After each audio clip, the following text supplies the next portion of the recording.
waktu dan tempat, dipersilakan Mas Bukik boleh berbagi kepada kita semua. Oke, terima kasih Mas Makmum. Selamat siang Bapak Ibu Guru, Bapak Ibu Kepala Sekolah, dan juga pengawas sekolah yang hadir siang ini. Senang bisa ketemu kembali berbicara tentang pengelolaan kinerja. Ini topik yang berkali-kali dibicarakan dan sangat hot ya, dibicarakan di mana-mana. Semoga dengan adanya webinar ini bisa membantu Bapak Ibu guru sekalian untuk mengerjakan pengelolaan kinerja dengan baik dan bisa berdampak pada pembelajaran. Oke, wah itu langsung gara-gara Pak Makmum, Mas Makmum cerita soal tidak ada sertifikat, langsung pada live itu.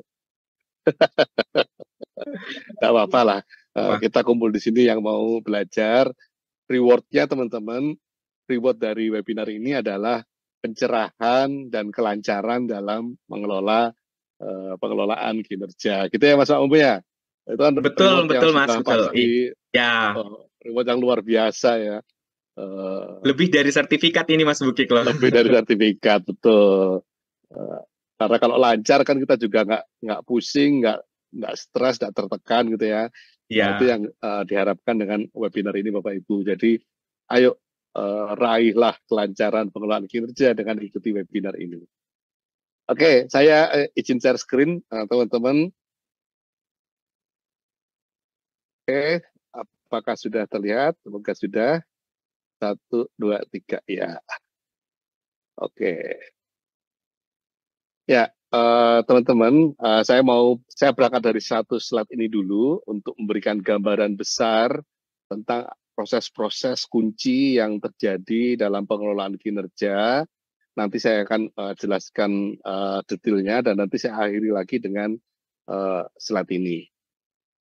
Jadi di pengelolaan kinerja itu teman-teman ada dua bagian, ada praktek kinerja, ada pengembangan kompetensi gitu ya.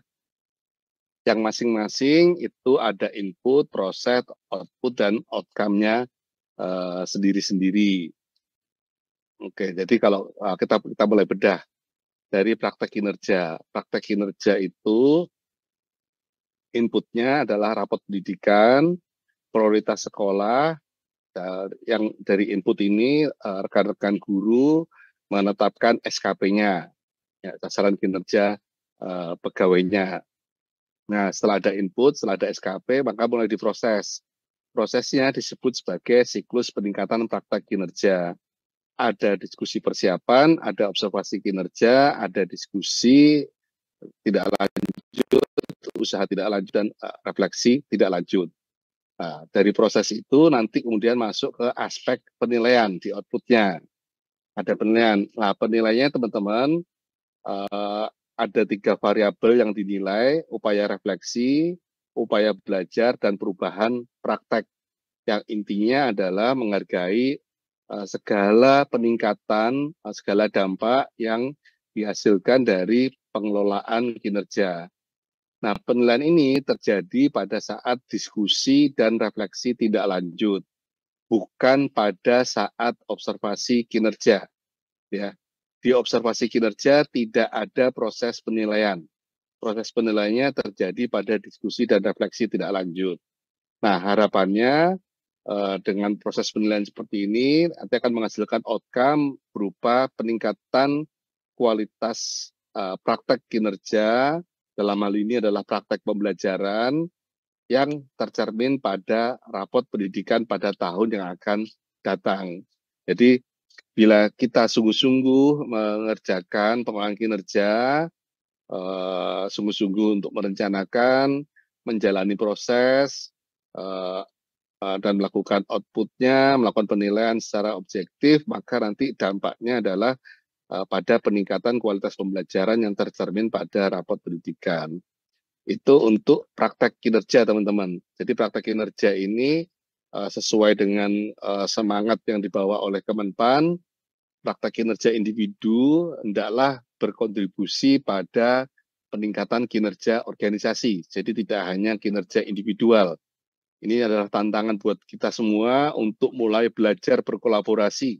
Jadi kalau pada masa dulu, guru di satu sekolah itu bisa kejar-kejaran angka kredit, sementara kalau di sini semangatnya adalah guru dalam satu sekolah bisa berkolaborasi untuk meningkatkan kinerja satuan pendidikan atau sekolahnya. Nah itu arus yang pertama. Arus yang kedua, ada proses pengembangan kompetensi. Pengembangan kompetensi itu agak berbeda dengan praktek kinerja. Jadi kalau praktek kinerja lebih pada bicara hari ini, pengembangan kompetensi bicara tentang hari nanti. Pengembangan kompetensi bisa merujuk pada hasil refleksi kompetensi. Jadi Bapak Ibu yang belum mengikuti bisa ikut proses refleksi kompetensi untuk mengetahui level penguasaan kompetensi gurunya. Mana yang masih perlu ditingkatkan, mana yang sudah ahli gitu ya, mana yang sudah memadai dan mana yang masih perlu dipelajari lebih lanjut. Dan juga inputnya tergantung pada minat dan aspirasi karir pegawainya. Di sini nanti ketika SKP itu Bapak Ibu sekalian memilih kegiatan pengembangan kompetensi yang harapannya adalah di 32 poin. Ya, harapannya 32 poin. Jadi kalau sudah mencapai 32 poin, berarti sudah sesuai dengan ekspektasi atasan. Nah, kalau 33, prosesnya apa? Prosesnya ya tentu pelaksanaan kegiatan pengembangan kompetensinya dan kemudian jangan lupa untuk unggah bukti fisik kegiatan pengembangan kompetensi. Outputnya apa? Outputnya pencapaian 32 poin sebagai pertimbangan. Ya, ini pertimbangan teman-teman ya, bukan sebagai penilaian. Penilaian hanya terjadi pada praktek kinerja, terutama pada diskusi dan refleksi tidak lanjut. Pengembangan kompetensi lebih sebagai pertimbangan, terutama dalam hal menetapkan predikat kinerja pegawai. Outcome-nya apa? Hasil hasil apa namanya ya? Outcome lah ya. Hasilnya itu adalah kesiapan Bapak Ibu guru sekalian untuk naik jenjang jabatan. Jadi pengembangan kompetensi ini teman-teman bukan beban. Ya, pengembangan kompetensi itu bukan beban buat guru. Pengembangan kompetensi adalah alat bantu bagi setiap guru untuk kenaikan jenjang jabatan. Karena sesuai dengan peraturan dari Kemenpan, guru yang mau naik jenjang jabatan dari pertama ke muda, muda ke madya, madya ke utama, harus mengikuti uji kompetensi kenaikan jabatan, UKKJ gitu ya. Nah, UKKJ bisa pakai sistem SKS, sistem kebut semalam untuk menghadapi ujian, tapi ya tentu akan malah justru jadi beban kan kalau SKS. Sistem pengembangan kompetensi ini justru membantu teman-teman untuk nyicil, ya untuk nyicil belajar. Makanya basisnya adalah refleksi kompetensi. Jadi di refleksi kompetensi itu kita akan tahu, Bapak Ibu akan tahu mana kompetensi yang sudah memadai untuk naik jenjang, mana yang memadai untuk jabatan saat ini, mana yang masih belum memadai. Yang belum memadai itu ditingkatkan, sehingga nanti setahun 2 tahun setelah kreditnya sudah cukup, ketika pengajuan kenaikan jenjang jabatan diterima dan kemudian siap menghadapi UKKJ. Gitu ya teman-temannya. Jadi ini baik banget loh. Sekali baik banget karena membantu rekan-rekan guru untuk menghadapi UKKJ. Jadi jangan dianggap sebagai beban dan jangan pula mengikuti pengembangan kompetensi hanya untuk ngejar sertifikat. Ya, karena nanti ujungnya teman-teman Bapak Ibu sekalian akan terkena regulasi yang Kemenpan untuk naikkan jenjang akan menghadapi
bukan logika pencapaian. Kok bisa? Iya teman-teman, pada masa lalu ketika logikanya logika pencapaian, maka apapun kondisi sekolahnya, bagaimanapun kondisi gurunya, harus mencapai target yang sama. Nah ini kan nggak fair teman-teman ya. Buat teman-teman yang lebih di pelosok, tentu akan lebih susah gitu ya. Buat sekolah-sekolah yang mungkin gurunya masih perlu pengembangan kompetensi, ini jadi tidak fair. Sementara kalau logika peningkatan, dari manapun titik berangkatnya, semisal dari nilai 30, yang penting meningkat. Tingkat ke berapa? Ya tingkat ke 40 itu sudah meningkat. Ke 50 itu meningkat. Sementara kalau gurunya itu berangkatnya dari nilai 50, ya dari 50 ditingkatkan. Kemana? Ya ke 60 ya meningkat. Ke 70 ya meningkat. Oh kalau ada guru yang sudah nilainya 80, ya ditingkatkan. Ke 85 ya meningkat, ke 90 ya meningkat. Sehingga dari manapun titik berangkatnya, ayo kita melakukan peningkatan.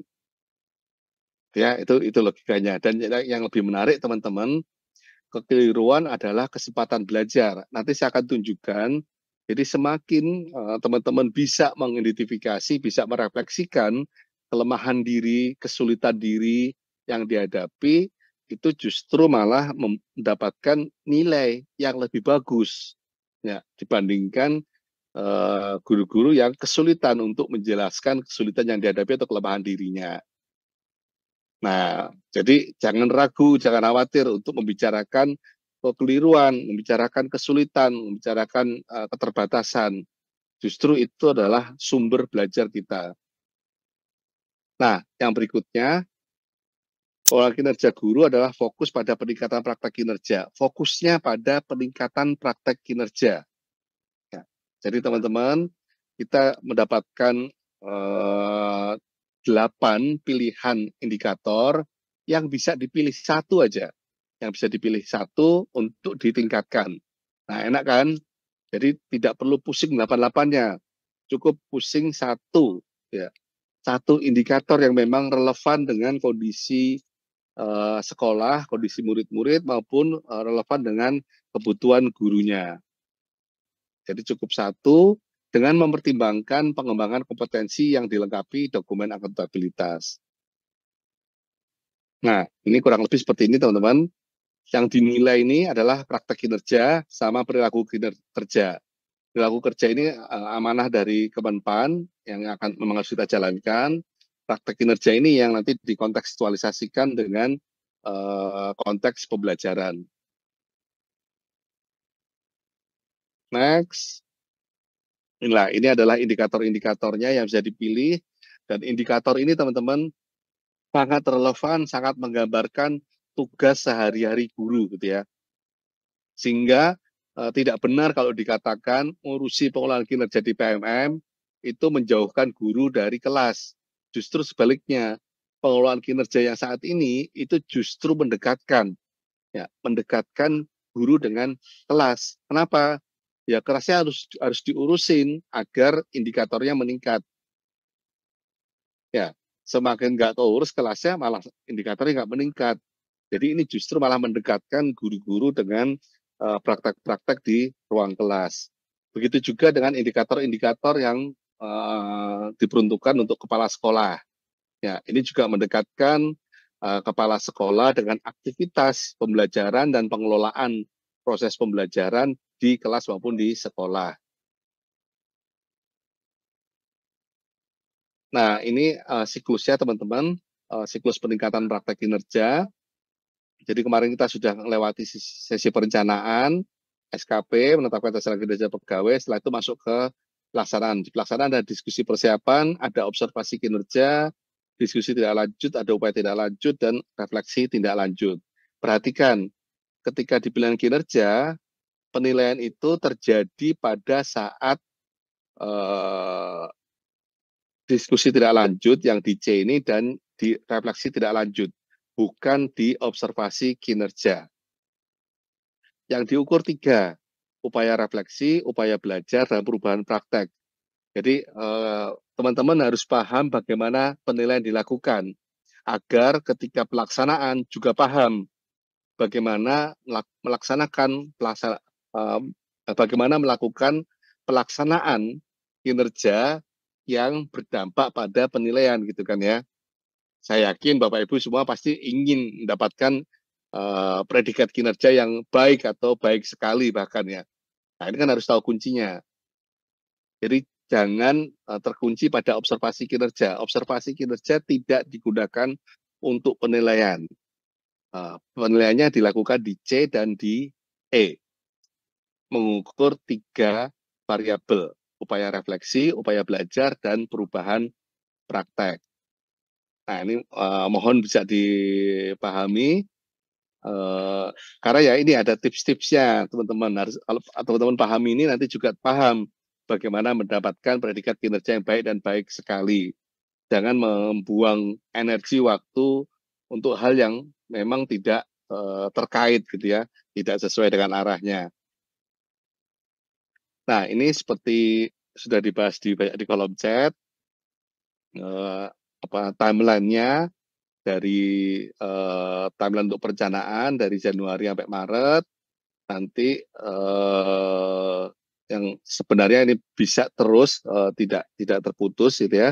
Sekarang bisa sampai 31 Maret, kemudian kita masuk ke pelaksanaan di bulan Februari ini. Jadi buat yang belum selesai perencanaan tetap didampingi, tetap terbuka kesempatan untuk melakukan perencanaan sampai Maret, sementara yang sudah melakukan perencanaan bisa lanjut ke pelaksanaan. Waktu-waktu yang ada di sini, teman-teman, itu sifatnya hanya alat bantu gitu ya, alat bantu untuk menstrukturkan aktivitas. Tidak ada kunciannya. Jadi kayak diskusi persiapan. Diskusi persiapan mungkin Februari masih belum belum perencanaan, ya berarti diskusi persiapannya diadakan di bulan Maret gitu ya. Jadi silakan disesuaikan, tidak ada kunciannya, tidak ada harga mati lah teman-teman ya. Ini proses karena sebagaimana kita ketahui, setiap guru, setiap sekolah, setiap daerah itu punya kesibukannya masing-masing, punya kerepotannya masing-masing, sehingga prosesnya memang lebih adaptif agar bisa menampung kepentingan dan kesibukan semua guru, sekolah maupun daerah. Ya, kurang lebih diskusi persiapan sampai refleksi tidak lanjut. Pada fase pertama itu disarankan di bulan Februari sampai Mei, nanti di siklus yang kedua antara Agustus sampai November. Itu nanti ada pelaksanaan, kemudian nanti di penilaiannya di bulan Juni sampai di bulan Desember. Ya ini tapi juga nanti juga bisa periodik dari Februari sampai Juni, Agustus sampai Desember. Selambat-lambatnya di Juni, selambat-lambatnya di Desember. Nah, apa yang terjadi? Nah, ini apa yang terjadi dalam pelaksanaan? Ini yang jadi topik utama gitu ya. Saya akan bahas lebih detail di satu slide ini. Yang pertama, diskusi persiapan. Diskusi persiapan, kalau teman-teman sudah membuka di PMM, nanti di situ ada pilihan target perilaku gitu ya. Ada target perilaku yang perlu dipilih. Ada 3 pilihan teman-teman, tapi disarankan teman-teman hanya memilih satu saja target perilaku. Jadi disarankan cuma satu teman-teman. Nggak usah ngoyo, nggak usah kemelipen, nggak usah nggak usah ambisius. Cukup satu. Kenapa? Karena 1, 2, 3 tidak mempengaruhi penilaian. Gitu ya. Mau milih satu, mau milih dua, mau milih tiga, itu tidak mempengaruhi penilaian. Saya ulangi lagi. Memilih satu, dua, atau tiga target perilaku itu tidak mempengaruhi penilaian. Clear ya? Loh, terus Pak, apa yang mempengaruhi? Yang mempengaruhi peningkatannya. Jadi kalau kita pilih satu target perilaku, nanti itu tanggung jawab kita untuk meningkatkannya. Ya. Jadi yang penting meningkat, meskipun itu kecil. Ya, meskipun itu hanya satu target perilaku, tidak apa-apa. Yang penting ada peningkatan. Peningkatan itu nanti yang akan kita refleksikan, yang akan dinilai. Ya, kenapa? Karena kalau semakin banyak, semakin susah teman-teman. Kalau milih 3 target perilaku berarti harus belajar lebih banyak hal, harus memahami banyak hal, harus mempelajari langkah-langkah teknisnya untuk mempraktekannya lebih banyak juga, hingga malah justru resiko untuk gagalnya lebih besar juga, ya kan? Ya, jadi set ekspektasinya adalah di satu target perilaku, lebih fokus, lebih dalam belajarnya, dan lebih terasa peningkatannya, lebih terlihat peningkatannya. Logikanya gitu ya teman-teman ya. Ini yang nanti masuk ke dalam penilaian kinerja. Oke, itu diskusi persiapan. Setelah itu observasi kinerja. Observasi ini bertujuan menentukan batas dasar kinerja sebelum melakukan upaya peningkatan kinerja. Jadi observasi kinerja sekali lagi bukan untuk melakukan penilaian. Oke, jadi ibaratnya seperti apa sih? Ibaratnya gini teman-teman. Ibaratnya Bapak Ibu guru sekalian dikasih nasi goreng. Dikasih nasi goreng dan kemudian ditingkatkan. Ini nasi gorengnya harus ditingkatkan rasanya. Oke, apa yang kita lakukan pertama kali? Ya, apakah langsung kita tambahi garam? Apakah langsung kita tambahi kecap? Apakah langsung kita tambahi daging? Atau kita cicipi dulu? Mana Dicicipi dulu, rekan-rekan? Pak. Cicipi dulu kan? Ya, dirasa Nah, dulu. Mana nih yang kurang? nah itu dicicipi dulu, jangan lupa. Itu kuncinya, itu sederhana teman-teman. Dicicipi dulu, jadi setelah dicicipi nanti baru kerasa. Oh ternyata, gitu ya. Oh ternyata ini kurang asin, atau oh ternyata ini kemanisan, atau oh ternyata ini nggak ada rasanya yang wah. Nah, itu kan yang kemudian itu istilahnya, kalau istilah teoritisnya adalah menentukan baseline, ya. Atau kalau contoh sederhana tadi, nyicipi nasi gorengnya sebelum ditingkatkan rasanya. Setelah ketahuan, nah kalau nggak nyicipi gimana? Kalau nggak nyicipi nanti bisa tambah salah kaprah. Nasi gorengnya sudah asin, tambahi garam, tambah lagi kasinan, gitu ya. Nasi gorengnya sudah manis, dikasih kecap, tambah kemanisan. Nah, itulah pentingnya observasi kinerja. Karena gini teman-teman, seringkali penilaian diri kita mungkin seringkali itu bias gitu ya. Alat-alat yang eksternal pun juga sangat mungkin bias. Jadi ayo dipilih target perilakunya, terus dicoba dulu, diobservasi kinerja, seberapa lancar, gitu ya. Apakah masih masih gagok-gagok apa ya istilahnya ya, masih tergagap-gagap, atau sudah lancar, atau sudah lancar tapi masih belum memuaskan. Nah, itu di situ teman-teman. Makanya di observasi kinerja itu ada ratingnya.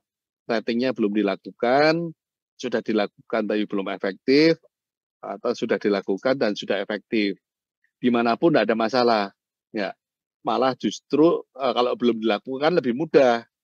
Kalau belum dilakukan di observasi kinerja, nanti kita lakukan berarti sudah meningkat.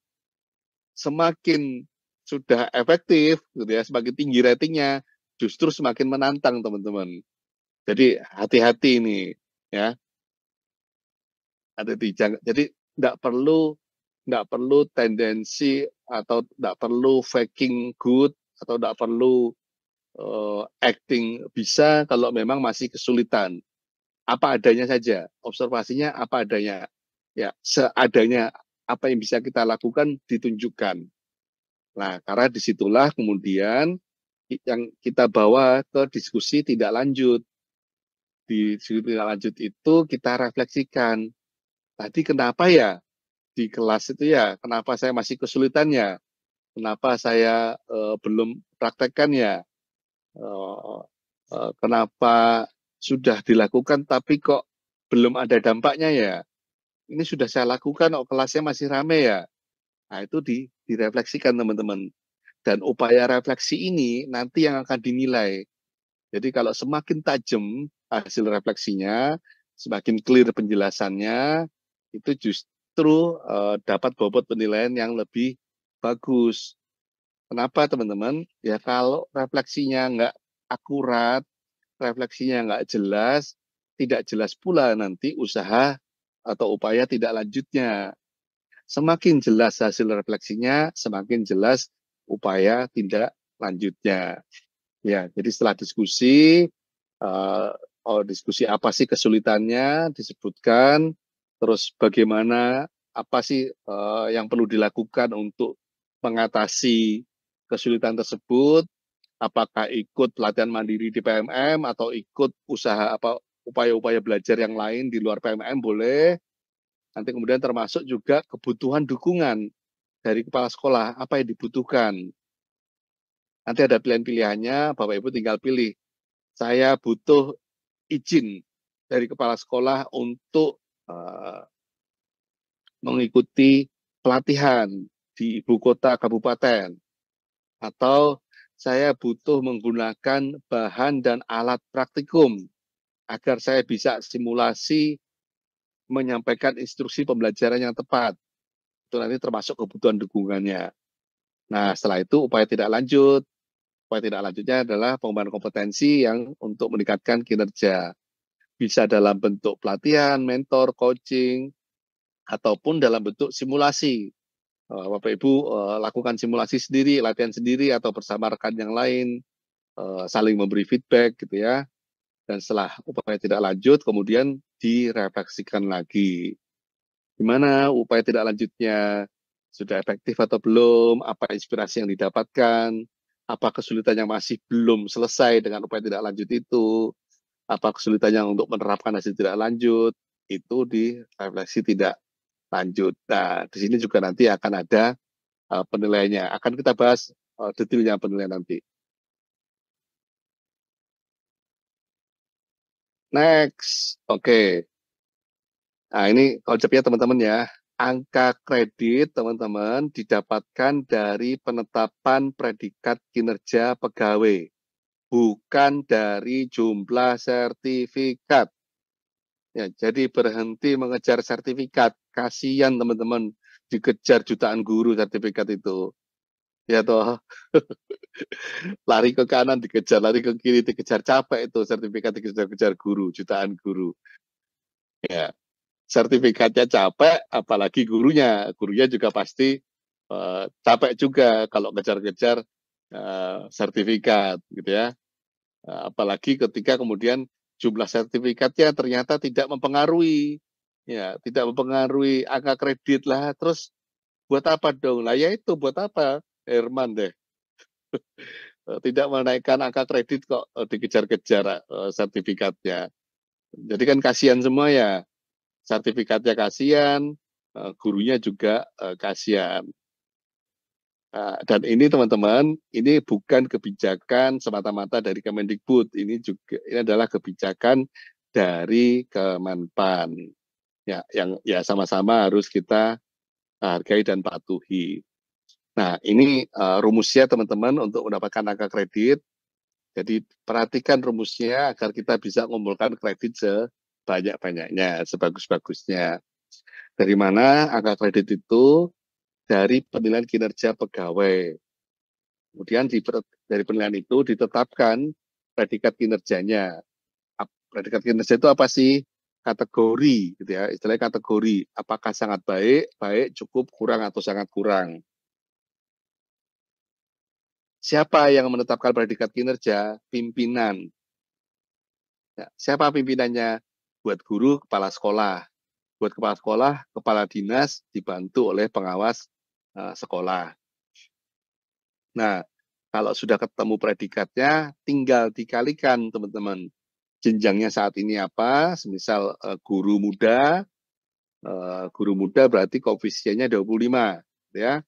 Kemudian predikatnya apa? Kalau predikatnya sangat baik, maka koefisien angka kredit tahunannya 25 dikali 150, menghasilkan angka kredit 37,5. Oke, jadi sekali lagi dari sini teman-teman, tidak ada jumlah sertifikat yang mempengaruhi angka kredit. Oke, jadi ini Bu Triska Yanuar masih menanyakan, nggak perlu menanyakan sertifikat Bapak Ibu. Sertifikat itu nanti secukupnya, nanti saya akan ceritakan secukupnya itu seberapa. Jadi sertifikat tuh teman-teman itu kayak micin, ya. Kalau kalau pas ukurannya itu bikin enak, ya kan. Tapi kalau kebanyakan micin itu bikin enek, ya. Kan kita maunya enak ya, bukan enek ya. Nah, jadi cari sertifikatnya juga yang pas, nggak usah banyak-banyak. Koefisien angka kredit ini ditetapkan oleh Kemenpan, ya. Jadi regulasi ini ditetapkan oleh Kemenpan. Jadi bukan hanya teman-teman guru, Kemendikbud pun juga mengikuti regulasi dari Kemenpan.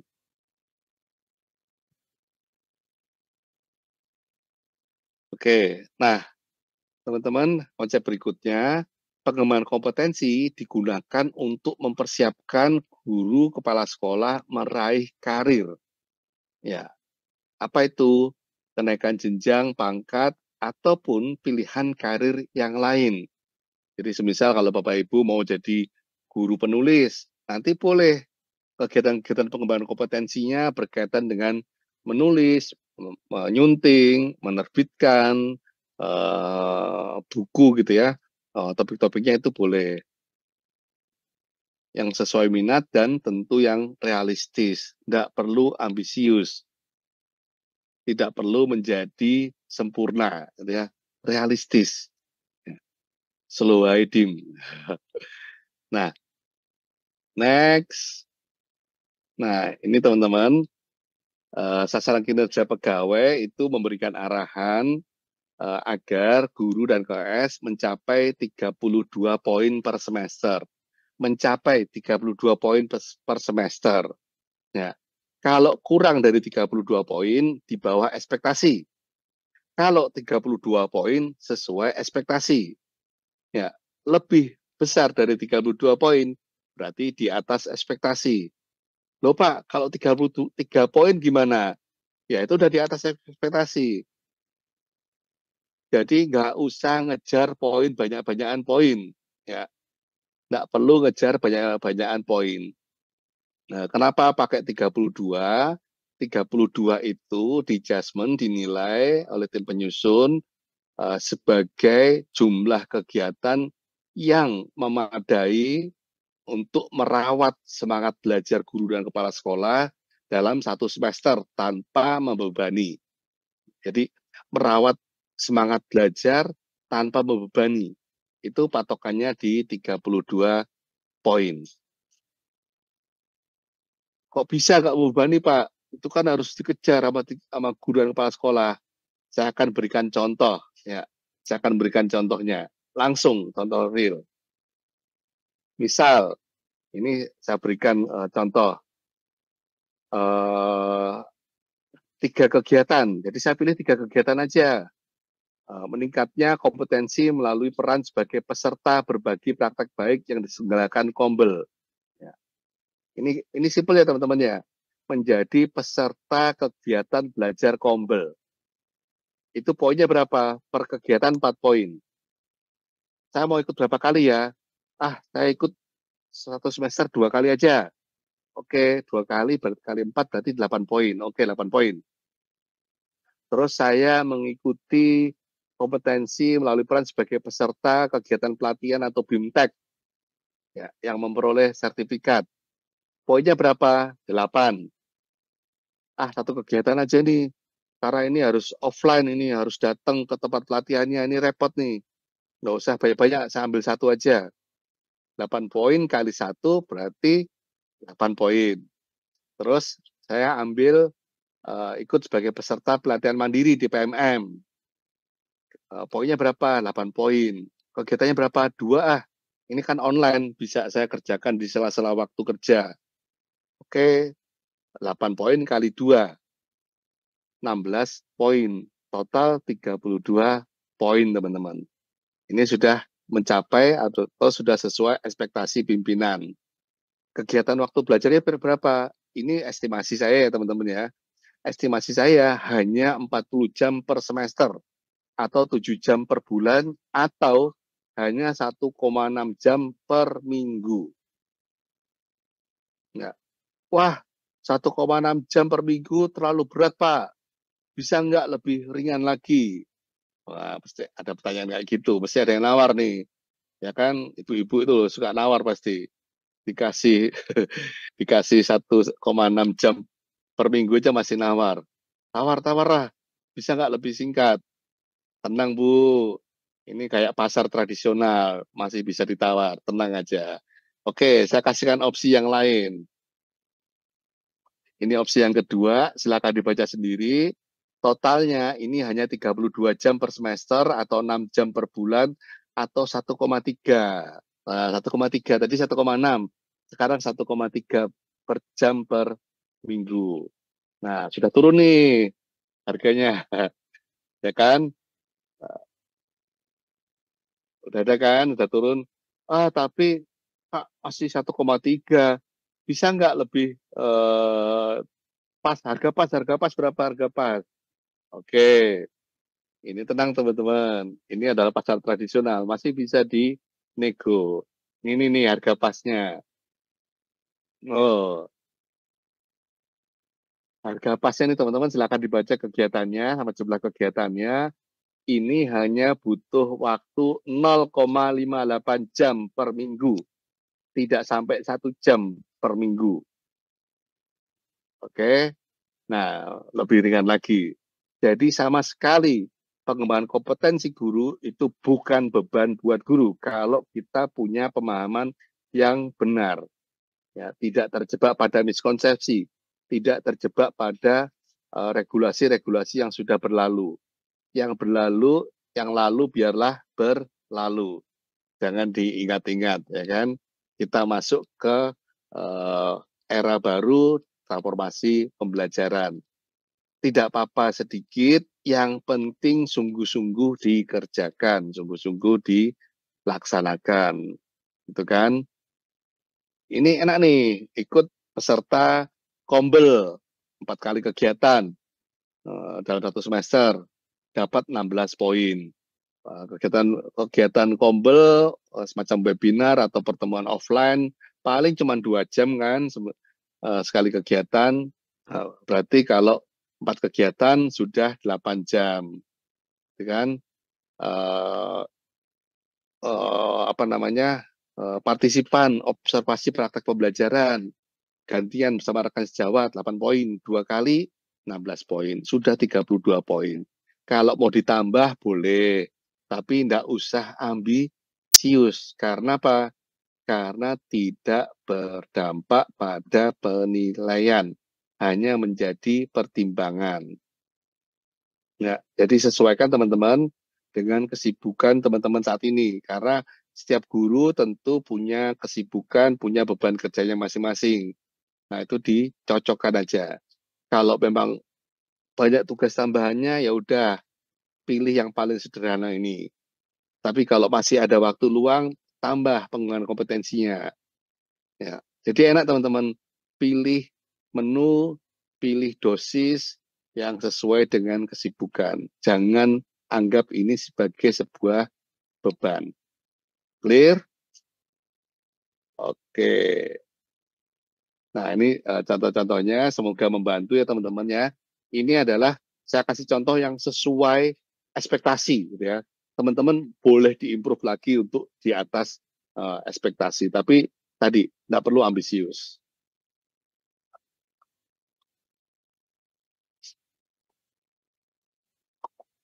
Ya, penilaian fokus pada peningkatan praktek kinerja pada bagian diskusi tindak lanjut dan refleksi tidak lanjut dari siklus peningkatan praktek kinerja. Oleh karena itu, ketika di fase pelaksanaan, teman-teman perhatikan benar, bagaimana melakukan persiapan, bagaimana melakukan observasi yang sedemikian rupa agar diskusi tidak lanjutnya lancar, agar refleksi tidak lanjutnya lancar. Ya, jadi meskipun ini konsepnya adalah konsep penilaian, tapi ini mempengaruhi bagaimana kita melakukan pelaksanaan. Karena dalam pelaksanaan itulah yang dinilai oleh kepala sekolah. Nah, ini teman-teman ada 3 variabelnya, upaya refleksi, upaya mempelajari, sama perubahan praktek. Upaya refleksi dinilai pada saat C dan E. C adalah diskusi tidak lanjut, E adalah refleksi tidak lanjut. Upaya mempelajari itu dinilai pada saat E, refleksi tidak lanjut. Perubahan praktek dinilai pada saat E, refleksi tidak lanjut. Nah, apa sih maksudnya? Upaya refleksi adalah bagaimana upaya pegawai melakukan refleksi untuk menyadari tantangannya, untuk mengakui kesulitan yang dihadapi, untuk mengakui kelemahan yang menghalangi. Nah, sehingga semakin banyak, semakin detail menjelaskan kelemahan diri, kesulitan, tantangan, itu justru nilainya semakin bagus. Ingat, dari 3 variabel ini, komposisi terbesarnya, bobot terbesarnya ada di upaya refleksi. Kenapa? Karena upaya refleksi ini menjadi penentu. Kalau refleksinya tidak jelas, teman-teman, maka upaya mempelajarinya juga tidak jelas. Perubahan prakteknya juga tidak jelas. Ya, jadi pastikan kita bisa sungguh-sungguh mengeksplorasi, melakukan refleksi secara mendalam, secara akurat, sehingga kita bisa menjelaskan tantangan, kesulitannya, mendeskripsikan kesulitannya itu apa, menjelaskan dampaknya itu bagaimana.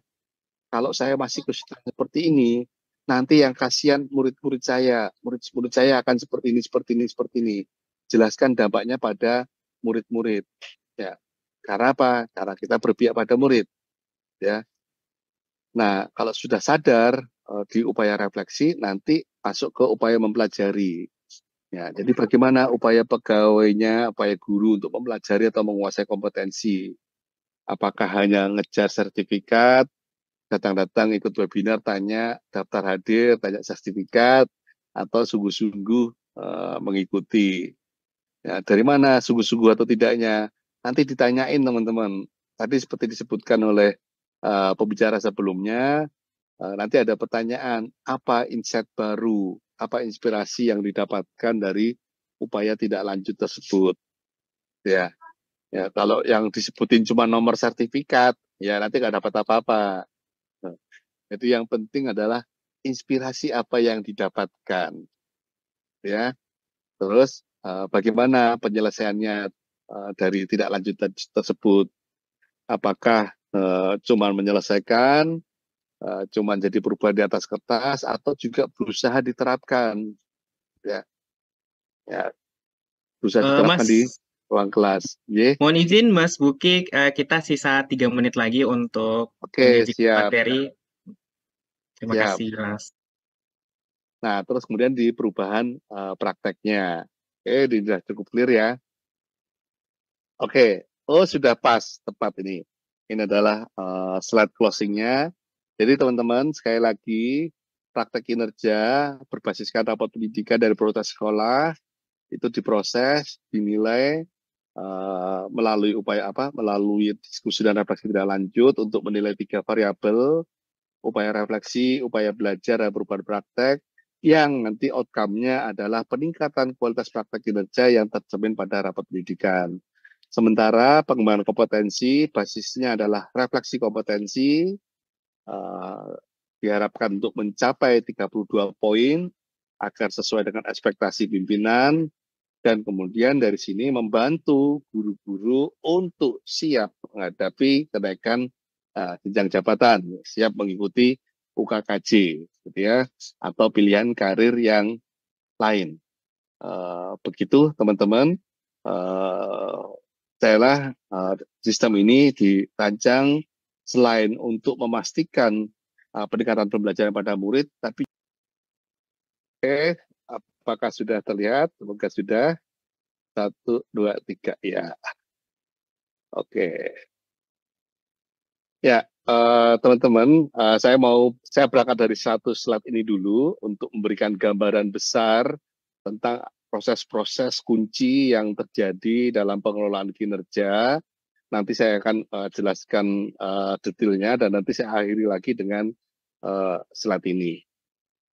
Jadi di pengelolaan kinerja itu teman-teman ada dua bagian, ada praktek kinerja, ada pengembangan kompetensi gitu ya.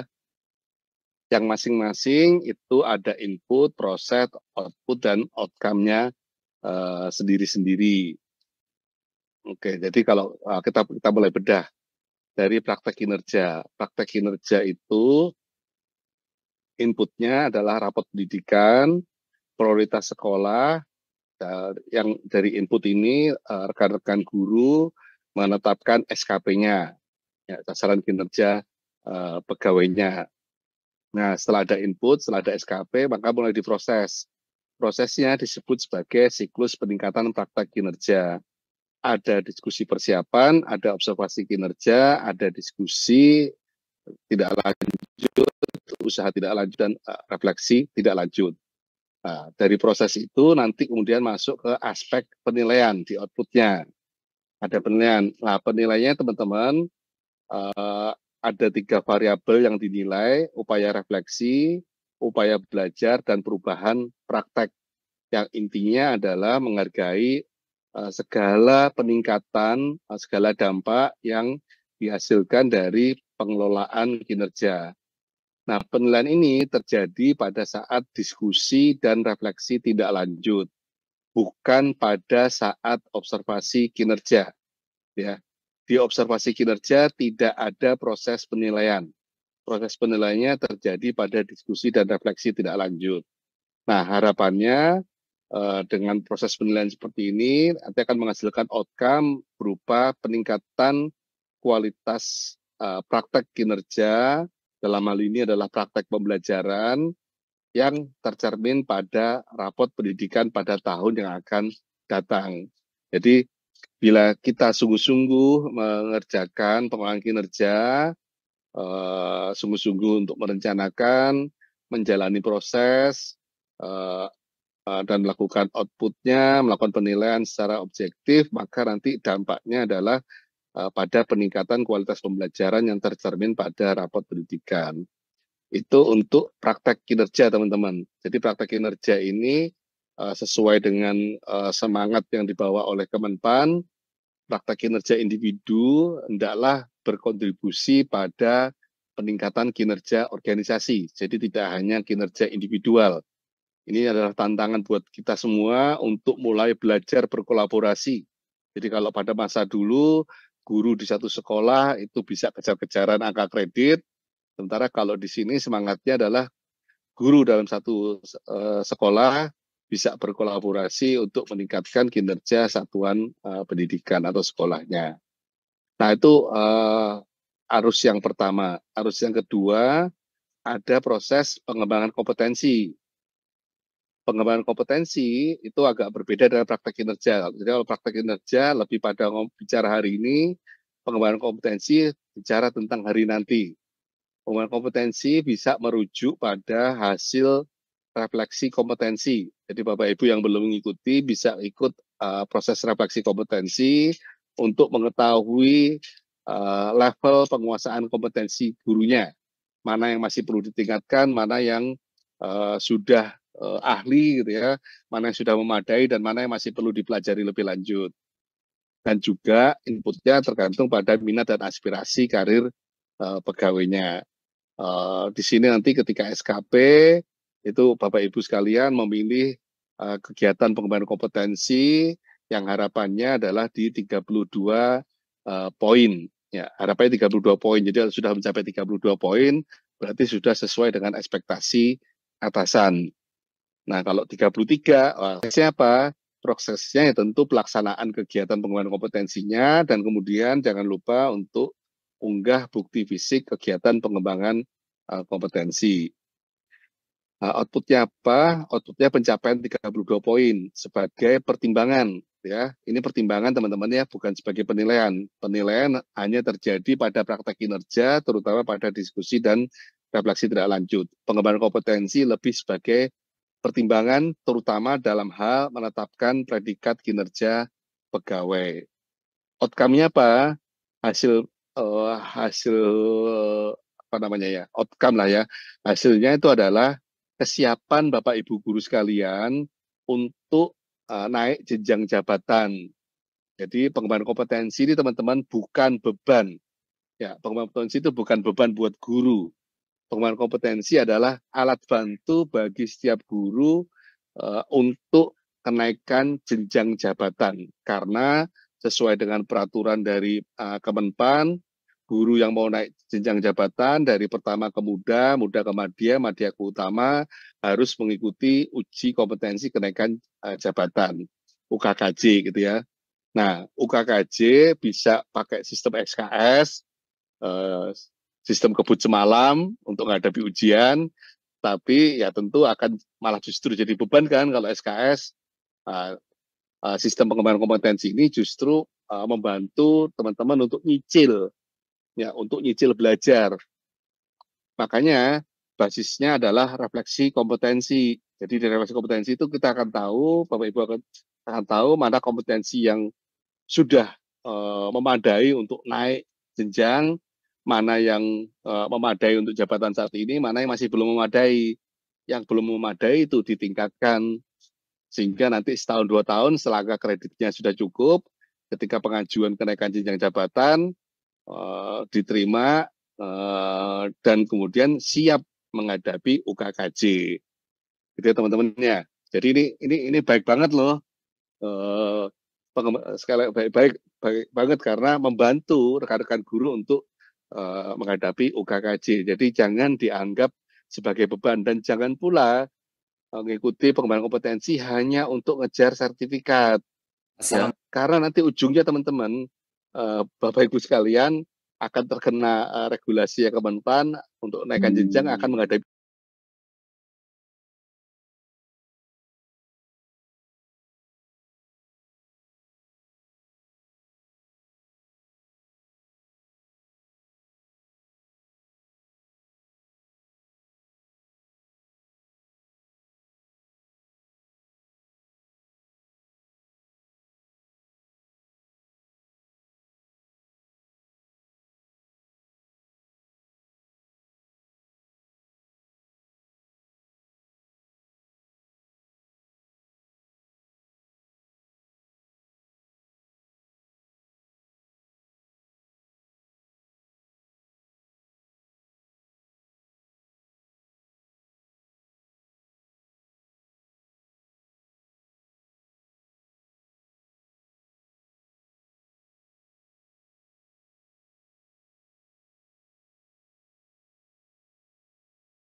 bukan logika pencapaian.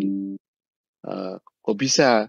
Ya teman-teman, pada masa lalu ketika logikanya logika pencapaian, maka apapun kondisi sekolahnya, bagaimanapun kondisi gurunya, harus mencapai target yang sama.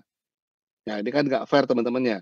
Buat teman-teman yang lebih di pelosok, tentu akan lebih susah gitu ya.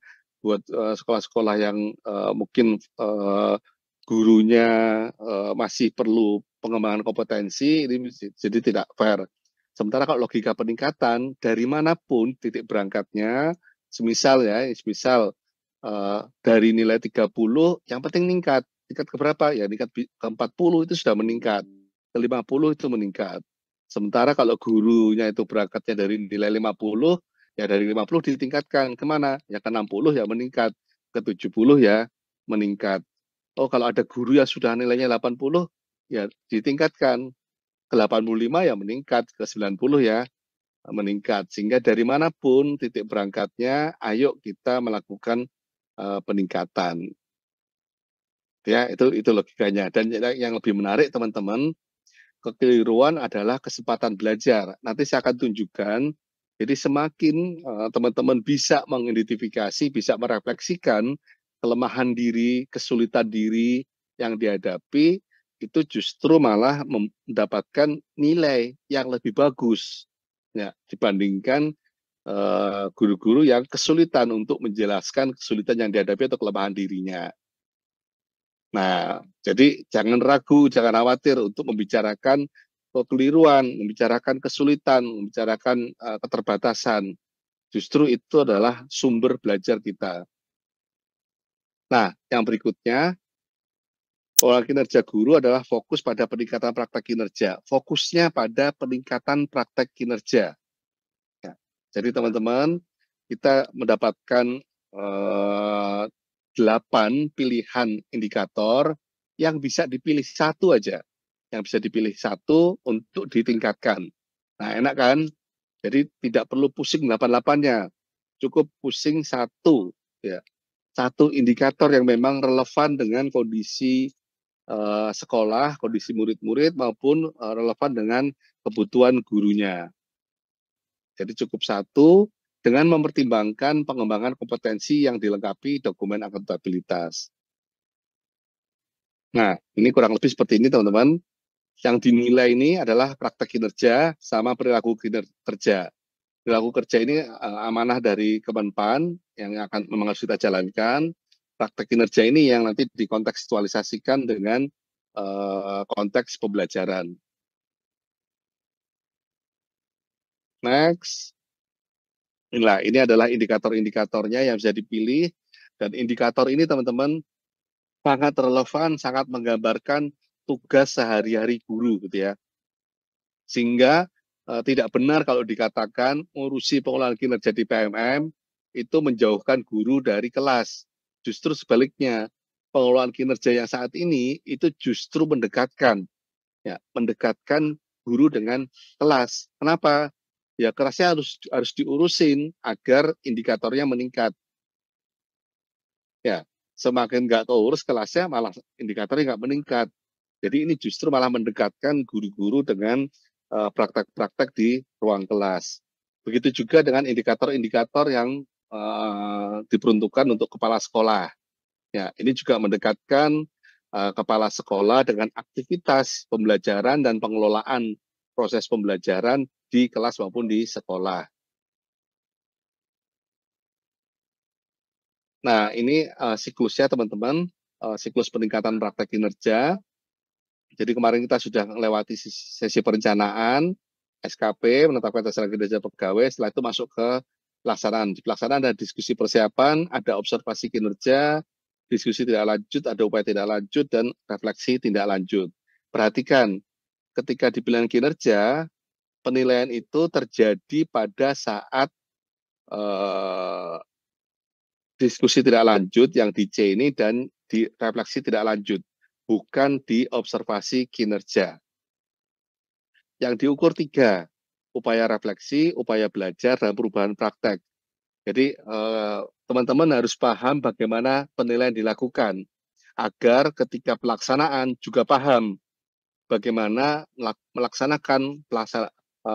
bagaimana melakukan pelaksanaan kinerja yang berdampak pada penilaian gitu kan ya.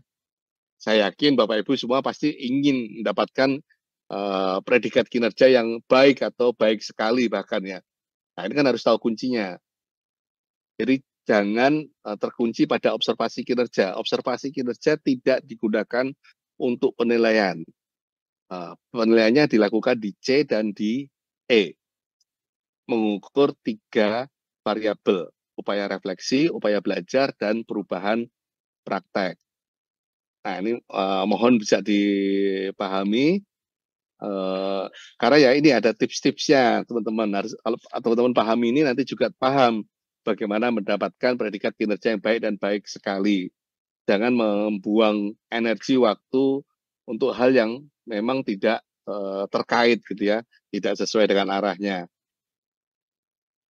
Nah, ini seperti sudah dibahas di kolom chat, timeline-nya dari timeline untuk perencanaan dari Januari sampai Maret, nanti yang sebenarnya ini bisa terus tidak terputus gitu ya. Sekarang bisa sampai 31 Maret, kemudian kita masuk ke pelaksanaan di bulan Februari ini. Jadi buat yang belum selesai perencanaan tetap didampingi, tetap terbuka kesempatan untuk melakukan perencanaan sampai Maret, sementara yang sudah melakukan perencanaan bisa lanjut ke pelaksanaan. Waktu-waktu yang ada di sini, teman-teman, itu sifatnya hanya alat bantu gitu ya, alat bantu untuk menstrukturkan aktivitas.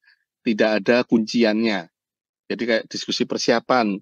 Diskusi persiapan mungkin Februari masih belum perencanaan, ya berarti diskusi persiapannya diadakan di bulan Maret gitu ya. Jadi silakan disesuaikan, tidak ada kunciannya, tidak ada harga mati lah teman-teman ya. Ini proses karena sebagaimana kita ketahui, setiap guru, setiap sekolah, setiap daerah itu punya kesibukannya masing-masing, punya kerepotannya masing-masing, sehingga prosesnya memang lebih adaptif agar bisa menampung kepentingan dan kesibukan semua guru, sekolah maupun daerah. Ya, kurang lebih diskusi persiapan sampai refleksi tidak lanjut. Pada fase pertama itu disarankan di bulan Februari sampai Mei, nanti di siklus yang kedua antara Agustus sampai November. Itu nanti ada pelaksanaan, kemudian nanti di penilaiannya di bulan Juni sampai di bulan Desember. Ya ini tapi juga nanti juga bisa periodik dari Februari sampai Juni, Agustus sampai Desember. Selambat-lambatnya di Juni, selambat-lambatnya di Desember. Nah, apa yang terjadi? Nah, ini apa yang terjadi dalam pelaksanaan? Ini yang jadi topik utama gitu ya. Saya akan bahas lebih detail di satu slide ini. Yang pertama, diskusi persiapan. Diskusi persiapan, kalau teman-teman sudah membuka di PMM, nanti di situ ada pilihan target perilaku gitu ya. Ada target perilaku yang perlu dipilih. Ada 3 pilihan teman-teman, tapi disarankan teman-teman hanya memilih satu saja target perilaku. Jadi disarankan cuma satu teman-teman. Nggak usah ngoyo, nggak usah kemelipen, nggak usah nggak usah ambisius. Cukup satu. Kenapa? Karena 1, 2, 3 tidak mempengaruhi penilaian.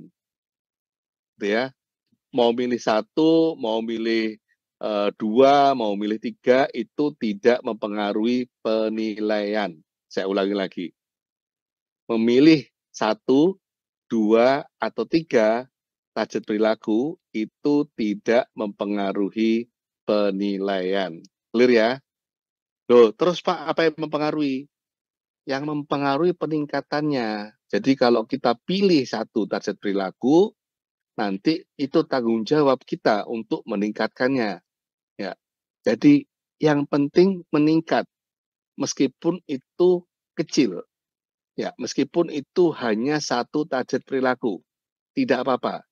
Yang penting ada peningkatan. Peningkatan itu nanti yang akan kita refleksikan, yang akan dinilai. Ya, kenapa? Karena kalau semakin banyak, semakin susah teman-teman.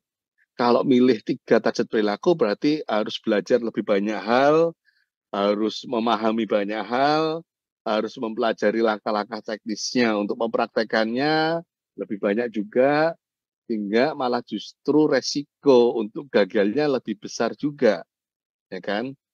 Ya, jadi set ekspektasinya adalah di satu target perilaku, lebih fokus, lebih dalam belajarnya, dan lebih terasa peningkatannya, lebih terlihat peningkatannya.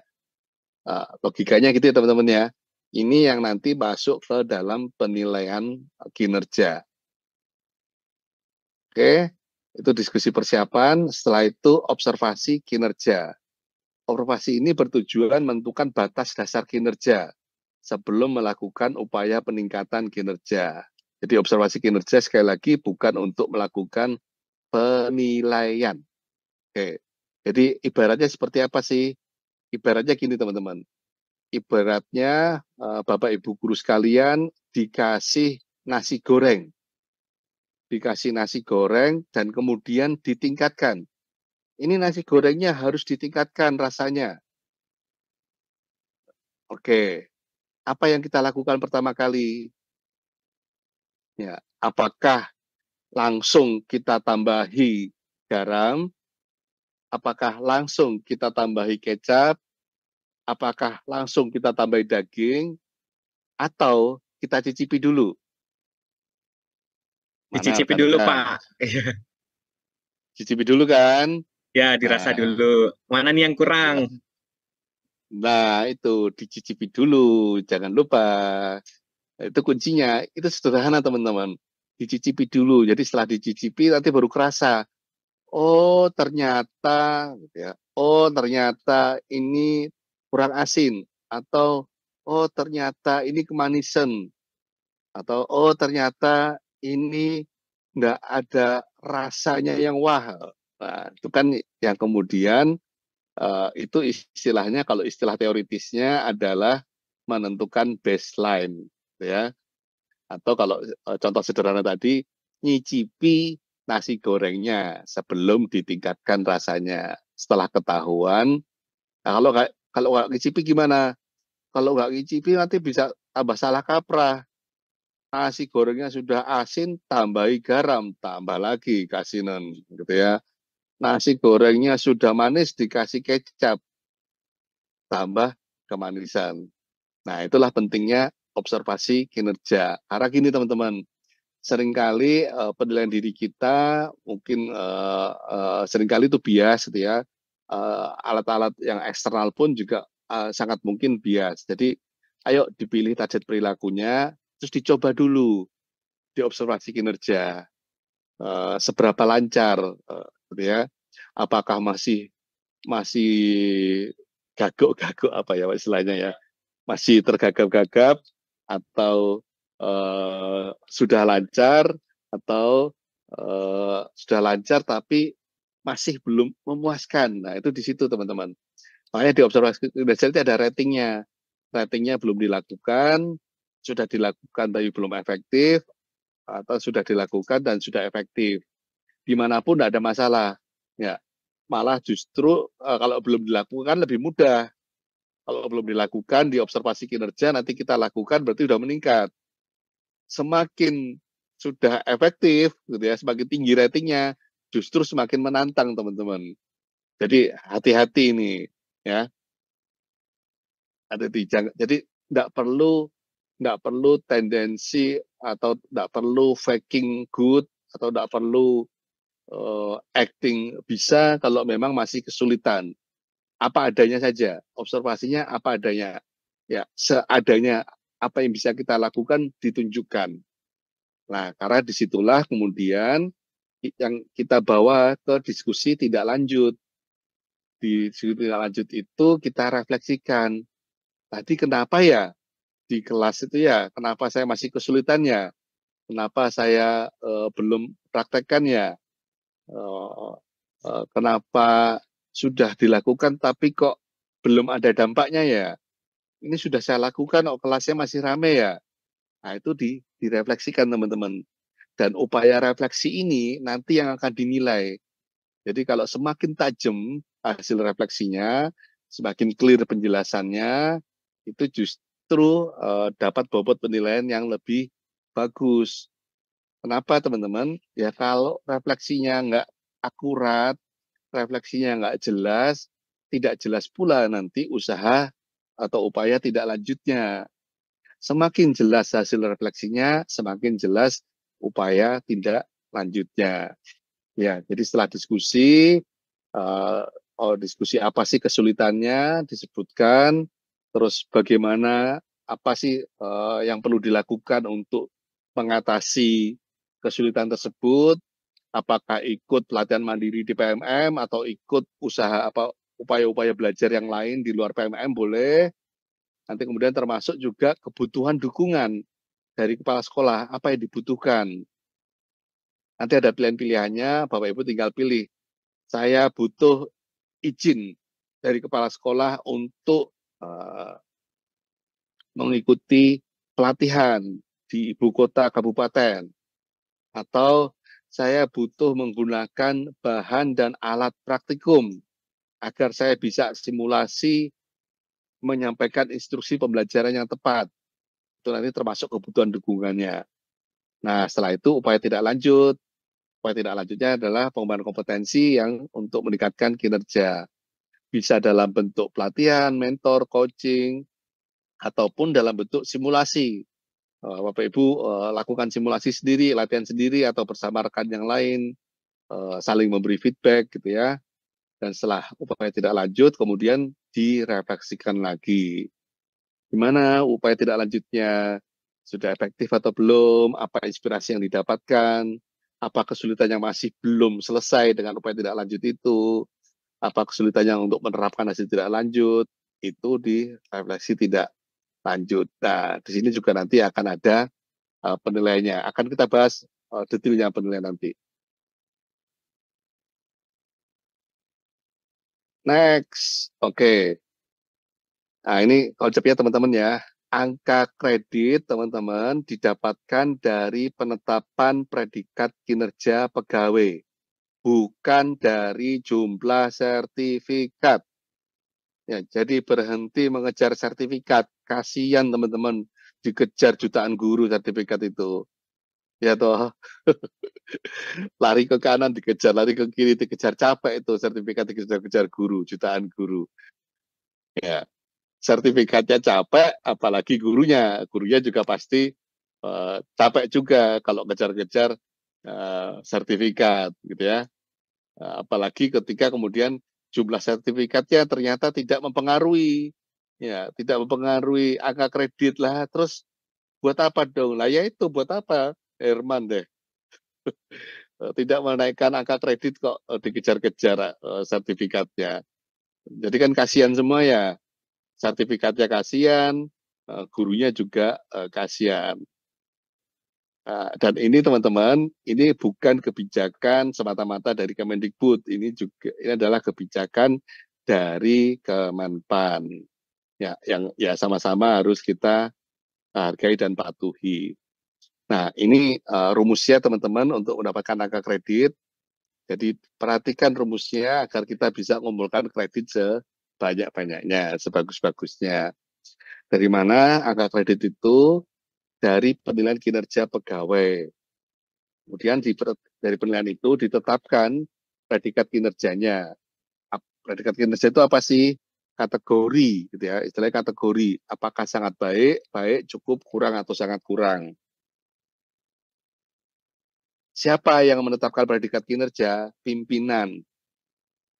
Ya, siapa pimpinannya? Buat guru, kepala sekolah. Buat kepala sekolah, kepala dinas dibantu oleh pengawas sekolah. Nah, kalau sudah ketemu predikatnya, tinggal dikalikan teman-teman. Jenjangnya saat ini apa? Semisal guru muda, Guru muda berarti koefisiennya 25, ya.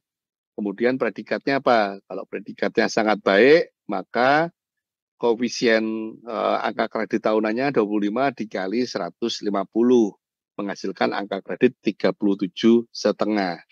Oke, jadi sekali lagi dari sini teman-teman, tidak ada jumlah sertifikat yang mempengaruhi angka kredit. Oke, jadi ini Bu Triska Yanuar masih menanyakan, nggak perlu menanyakan sertifikat Bapak Ibu. Sertifikat itu nanti secukupnya, nanti saya akan ceritakan secukupnya itu seberapa. Jadi sertifikat itu teman-teman, itu kayak micin. Ya, kalau pas ukurannya itu bikin enak, ya kan? Tapi kalau kebanyakan micin itu bikin enek, ya. Kan kita maunya enak ya, bukan enek ya.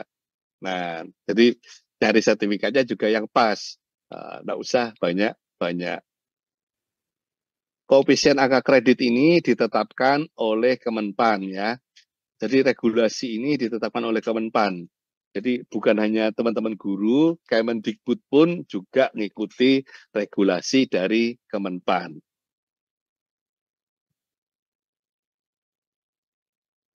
Oke, nah teman-teman, konsep berikutnya, pengembangan kompetensi digunakan untuk mempersiapkan guru kepala sekolah meraih karir. Ya, apa itu? Kenaikan jenjang, pangkat, ataupun pilihan karir yang lain. Jadi semisal kalau Bapak Ibu mau jadi guru penulis, nanti boleh kegiatan-kegiatan pengembangan kompetensinya berkaitan dengan menulis, menyunting, menerbitkan buku gitu ya. Topik-topiknya itu boleh yang sesuai minat dan tentu yang realistis. Tidak perlu ambisius, tidak perlu menjadi sempurna, gitu ya. Realistis, slow hiding. Nah, next.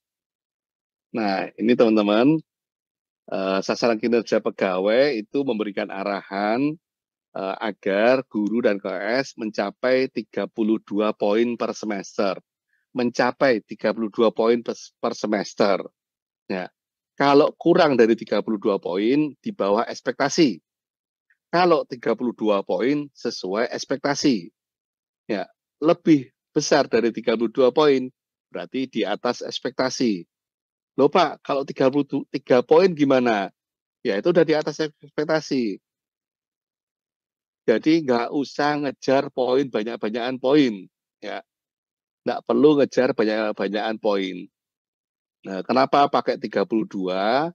32 itu di adjustment dinilai oleh tim penyusun sebagai jumlah kegiatan yang memadai untuk merawat semangat belajar guru dan kepala sekolah dalam satu semester tanpa membebani. Jadi merawat semangat belajar tanpa membebani. Itu patokannya di 32 poin. Kok bisa nggak membebani Pak? Itu kan harus dikejar sama guru dan kepala sekolah. Saya akan berikan contoh, ya. Saya akan berikan contohnya langsung, contoh real. Misal, ini saya berikan contoh 3 kegiatan. Jadi saya pilih 3 kegiatan aja. Meningkatnya kompetensi melalui peran sebagai peserta berbagi praktek baik yang diselenggarakan Kombel. Ya. Ini simpel ya teman-teman ya. Menjadi peserta kegiatan belajar Kombel. Itu poinnya berapa? Per kegiatan 4 poin. Saya mau ikut berapa kali ya? Saya ikut 1 semester 2 kali aja. Oke, 2 kali kali 4 berarti 8 poin. Oke, 8 poin. Terus saya mengikuti kompetensi melalui peran sebagai peserta kegiatan pelatihan atau BIMTEK ya, yang memperoleh sertifikat. Poinnya berapa? 8. Satu kegiatan aja nih. Karena ini harus offline, ini harus datang ke tempat pelatihannya, ini repot nih. Nggak usah banyak-banyak, saya ambil 1 aja. 8 poin kali 1 berarti 8 poin. Terus saya ambil ikut sebagai peserta pelatihan mandiri di PMM. Poinnya berapa? 8 poin. Kegiatannya berapa? 2 Ini kan online, bisa saya kerjakan di sela-sela waktu kerja. Oke, 8 poin kali 2, 16 poin. Total 32 poin, teman-teman. Ini sudah mencapai atau sudah sesuai ekspektasi pimpinan. Kegiatan waktu belajarnya berapa? Ini estimasi saya ya, teman-teman ya. Estimasi saya hanya 40 jam per semester, atau 7 jam per bulan, atau hanya 1,6 jam per minggu. Nah, wah, 1,6 jam per minggu terlalu berat, Pak.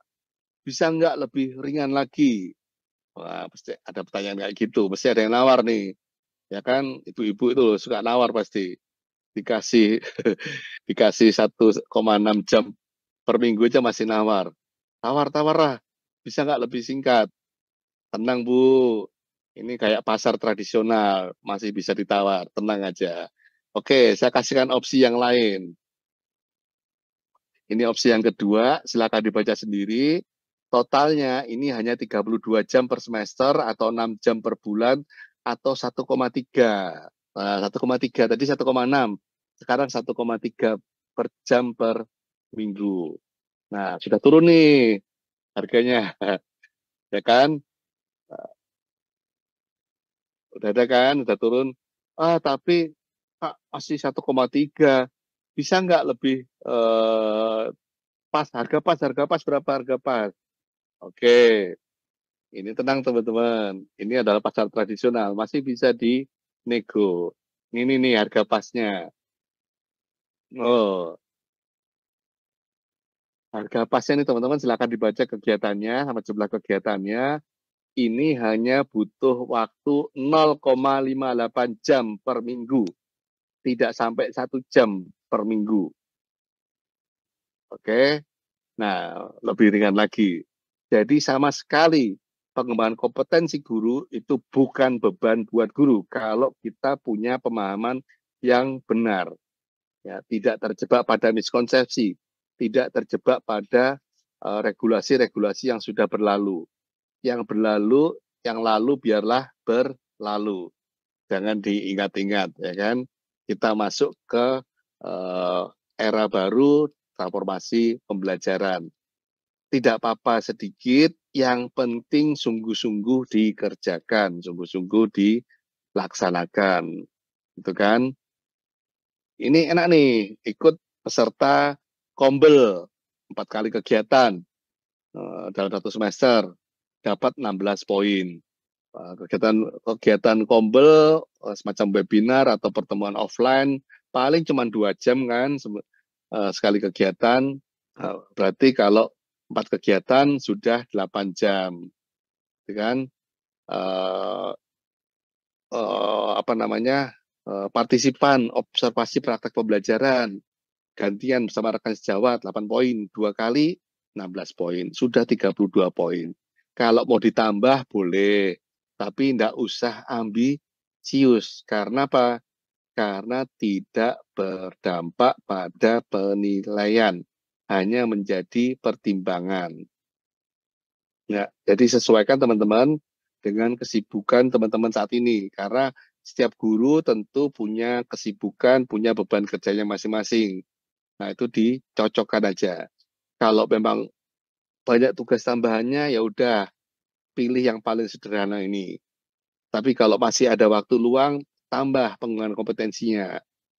Ya. Jadi enak teman-teman, pilih menu, pilih dosis yang sesuai dengan kesibukan. Jangan anggap ini sebagai sebuah beban. Clear? Oke. Nah, ini contoh-contohnya, semoga membantu ya teman-teman ya. Ini adalah saya kasih contoh yang sesuai ekspektasi, gitu ya. Teman-teman boleh diimprove lagi untuk di atas ekspektasi, tapi tadi tidak perlu ambisius.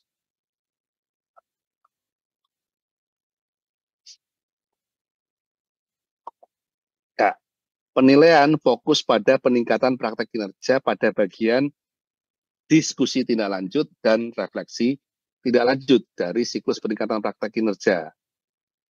Oleh karena itu, ketika di fase pelaksanaan, teman-teman perhatikan benar, bagaimana melakukan persiapan, bagaimana melakukan observasi yang sedemikian rupa agar diskusi tidak lanjutnya lancar, agar refleksi tidak lanjutnya lancar. Ya, jadi meskipun ini konsepnya adalah konsep penilaian, tapi ini mempengaruhi bagaimana kita melakukan pelaksanaan. Karena dalam pelaksanaan itulah yang dinilai oleh kepala sekolah. Nah, ini teman-teman ada 3 variabelnya, upaya refleksi, upaya mempelajari, sama perubahan praktek. Upaya refleksi dinilai pada saat C dan E. C adalah diskusi tidak lanjut, E adalah refleksi tidak lanjut. Upaya mempelajari itu dinilai pada saat E, refleksi tidak lanjut. Perubahan praktek dinilai pada saat E, refleksi tidak lanjut. Nah, apa sih maksudnya? Upaya refleksi adalah bagaimana upaya pegawai melakukan refleksi untuk menyadari tantangannya, untuk mengakui kesulitan yang dihadapi, untuk mengakui kelemahan yang menghalangi. Nah, sehingga semakin banyak, semakin detail menjelaskan kelemahan diri, kesulitan, tantangan, itu justru nilainya semakin bagus. Ingat, dari 3 variabel ini, komposisi terbesarnya, bobot terbesarnya ada di upaya refleksi. Kenapa? Karena upaya refleksi ini menjadi penentu. Kalau refleksinya tidak jelas, teman-teman, maka upaya mempelajarinya juga tidak jelas. Perubahan prakteknya juga tidak jelas.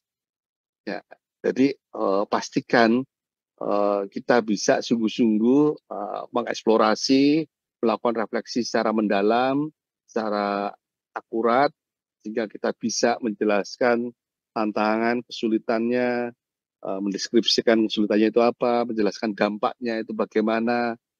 Kalau saya masih kesulitan seperti ini, nanti yang kasihan murid-murid saya, murid-murid saya akan seperti ini, seperti ini, seperti ini. Jelaskan dampaknya pada murid-murid. Ya, karena apa? Karena kita berpihak pada murid. Ya. Nah, kalau sudah sadar di upaya refleksi, nanti masuk ke upaya mempelajari. Ya, jadi bagaimana upaya pegawainya, upaya guru untuk mempelajari atau menguasai kompetensi? Apakah hanya ngejar sertifikat, datang-datang ikut webinar, tanya, daftar hadir, tanya sertifikat, atau sungguh-sungguh mengikuti?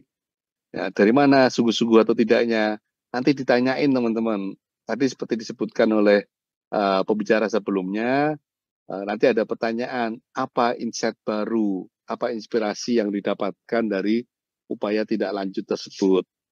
Ya, ya kalau yang disebutin cuma nomor sertifikat, ya nanti nggak dapat apa-apa. Nah, itu yang penting adalah inspirasi apa yang didapatkan. Ya, terus bagaimana penyelesaiannya dari tidak lanjut tersebut? Apakah cuma menyelesaikan, cuma jadi perubahan di atas kertas, atau juga berusaha diterapkan, ya, ya berusaha diterapkan di Mas, ruang kelas. Yeah. mohon izin Mas Bukik, kita sisa 3 menit lagi untuk Oke, menyajikan siap, materi. Terima siap. kasih Mas. Nah, terus kemudian di perubahan prakteknya. Oke, sudah cukup clear ya. Oke, oh sudah pas, tepat ini. Ini adalah slide closingnya. Jadi teman-teman, sekali lagi, praktek kinerja berbasiskan rapat pendidikan dari prioritas sekolah, itu diproses, dinilai, melalui upaya apa? Melalui diskusi dan refleksi tidak lanjut untuk menilai 3 variabel, upaya refleksi, upaya belajar, dan perubahan praktek, yang nanti outcome-nya adalah peningkatan kualitas praktek kinerja yang tercermin pada rapat pendidikan. Sementara pengembangan kompetensi, basisnya adalah refleksi kompetensi, diharapkan untuk mencapai 32 poin, agar sesuai dengan ekspektasi pimpinan, dan kemudian dari sini membantu guru-guru untuk siap menghadapi kenaikan jenjang jabatan, siap mengikuti UKKJ, gitu ya, atau pilihan karir yang lain. Begitu teman-teman. Sistem ini dirancang selain untuk memastikan pendekatan pembelajaran pada murid, tapi